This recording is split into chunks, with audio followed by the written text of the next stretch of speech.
Bienvenidos a su canal Doctrina Católica Tradicional.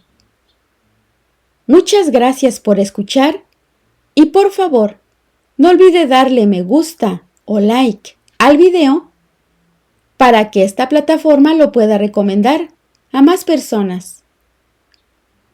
Ahora comenzamos con nuestras oraciones. Pater noster, qui es in celis, sanctificetur nomen tuum, adveniat regnum tuum, fiat voluntas tua, sicut in cielo et in terra. Panem nostrum quotidianum da nobis hodie, et dimite nobis debita nostra, sicut et nos dimittimus debitoribus nostris, et ne nos inducas in tentationem, sed libéranos a malo. Amén. Ave María, gratia plena, Dominus tecum, benedicta tu in mulieribus, et benedictus fructus ventris tui, Iesus. Sancta María, Mater Dei, ora pro nobis peccatoribus, nunc et in hora mortis nostre. Amén. Sancte Micael Arcángelum, defendenos sin prelio, contra nequitiam et insidias diaboli, esto presidium, imperet illi Deus, supplices deprecamur. Tuque, princeps milicia celestis, Satanam aliosque spiritus malignos, qui ad perditionem animarum pervagantur in mundo, divina virtute in infernum detrude. Amén. Cor Iesus sacratitium miserere nobis. Cor Iesus sacratitium miserere nobis. Cor Iesus sacratitium miserere nobis. La malicia del pecado mortal es un tema del padre Lucas Prados. Uno de los triunfos más grandes del demonio hoy día es haber conseguido que el hombre pierda el sentido del pecado. Pues, si no hay pecado, no hay arrepentimiento. Y si no hay arrepentimiento, no hay salvación. Veamos la gravedad del pecado. La gravedad del pecado. Uno de los mejores modos de conocer la gravedad del pecado es viendo sus consecuencias. Por ejemplo, primer punto, el pecado de Adán y Eva fue capaz de hacer perder a toda la humanidad lo siguiente: el paraíso, la gracia santificante y la amistad con Dios, los dones preternaturales para siempre, y dañar la propia naturaleza humana. Y todo por un solo pecado. Número 2.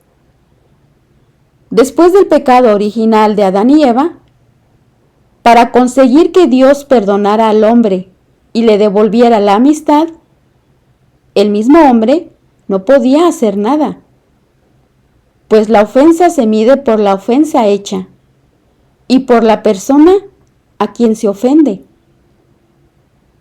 Al haber ofendido a Dios, la ofensa era infinita, por lo que la reparación de la ofensa tendría que tener un valor infinito.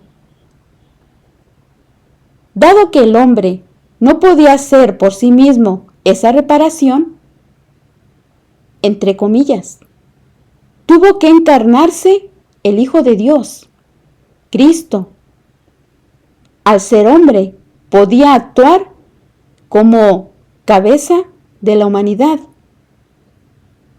y así ofrecer un sacrificio por todos nosotros. Y por ser Dios, su sacrificio tenía un valor infinito. De ese modo, se obtenía el perdón de la ofensa infinita. Número 3. El pecado de unos ángeles los convirtió en demonios para siempre. Número 4. Morir con un solo pecado mortal es capaz de condenarnos al infierno por toda la eternidad. Cuán grave será un pecado mortal que solo por él es capaz de producir tantos males en el hombre, en los ángeles e incluso en la naturaleza creada. Las consecuencias del pecado mortal sobre nuestras almas. Primer punto. Pérdida de la gracia santificante que hacía el alma pura, santa e hija adoptiva de Dios, heredera de la vida eterna. Sin la gracia santificante, nadie puede salvarse. Segundo, pérdida de las virtudes infusas, que son caridad, fe, esperanza, prudencia, justicia, fortaleza, templanza, y de los dones del Espíritu Santo que constituyen un tesoro divino, infinitamente superior a todas las riquezas materiales de la creación entera. Tercero, pérdida de la presencia de la Santísima Trinidad en el alma, que se convierte en morada y templo de Satanás. Cuarto, pérdida de todos los méritos adquiridos mediante las buenas obras en toda su vida pasada, por larga y santa que fuera. Quinto punto, feísima mancha en el alma, que la deja tenebrosa y horrible a los ojos de Dios. El pecado, dice San Juan Crisóstomo, deja el alma tan leprosa y manchada que 1000 fuentes de agua no son capaces de lavarla. Sexto punto, esclavitud de Satanás. El que está en el pecado mortal es esclavo de Satanás, que es príncipe de los pecadores, dice San Agustín. Séptimo punto, aumento de las malas inclinaciones. El pecador está debilitado, no puede fácilmente resistir contra el mal y le cuesta mucho trabajo hacer el bien. Octavo punto, remordimiento e inquietud de conciencia. El que está en pecado mortal no tiene tranquilidad y paz en su alma. Noveno punto, reato, es decir, merecimiento de pena eterna. El pecado mortal es el infierno en potencia. Es decir, el que está en pecado mortal puede en cualquier momento caer en el infierno para siempre. Como se ve, el pecado mortal es como un derrumbamiento instantáneo de nuestra vida sobrenatural, un verdadero suicidio del alma a la vida de la gracia. Los santos tenían auténtico terror al pecado mortal. Sabían cuánto ofendía a Dios y dañaba a sus almas. Punto número 10. El pecado mortal no solo daña nuestra alma, la separa de Dios y la prepara para la condenación eterna, sino que también puede dañar a los demás, ya sea porque no estemos cumpliendo con nuestras obligaciones, seamos causa de escándalo o estemos dando mal ejemplo. Y de eso también tendremos que dar cuenta ante Dios. Ahora veamos la malicia del pecado venial.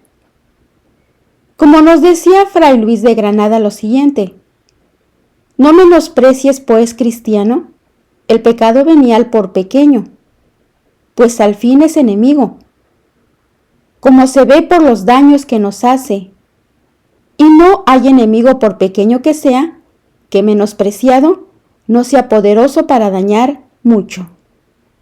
Nos acostumbramos entre comillas, a los pecadillos, a las mentiras piadosas, creyendo que no hacen daño a nuestra alma, pero en realidad son como una enfermedad crónica que minan la salud del alma poco a poco. El pecado venial no nos separa de Dios, pero impide que nuestra unión con Él no sea firme y fructuosa. El Catecismo nos dice que los efectos del pecado venial son los siguientes. Disminuye el fervor de la caridad, nos dispone al pecado mortal y nos hace merecedores de las penas del purgatorio, lo que le ocurre a el alma después de la muerte. En el mismo instante en el que una persona muere, su alma sufre un juicio particular que dura una fracción de segundo. Instantes después, esa alma, separada ya del cuerpo, prosigue lo siguiente. Primero, si estaba libre de todo pecado y mancha, aunque fuera leve, va directamente al cielo, a gozar de Dios para siempre. Segundo, si estaba libre de pecado mortal, pero tenía pecados veniales y faltas, es llevada al purgatorio. Allí será esa alma purificada, a través de sus sufrimientos y nuestras oraciones, hasta que llegue el momento de marchar al cielo. Tercero, si el alma muere, aunque sea con un solo pecado mortal, es conducida directamente al infierno para toda la eternidad. Ahora veamos lo que le ocurre al alma que ha sido condenada al infierno. En el mismo instante que el alma es condenada al infierno, es atrapada por el demonio. Desaparece cualquier amor que hubiera y todo se transforma en odio. Su corazón ya no es capaz de amar sino de odiar. Es más, si se le ofreciera la posibilidad de arrepentirse, lo rechazaría totalmente. Por toda la eternidad lo único que le queda es sufrir y odiar. Sufrimiento que en un principio no será físico, pues solo está en el infierno el alma. Al final de los tiempos, cuando los cuerpos resuciten,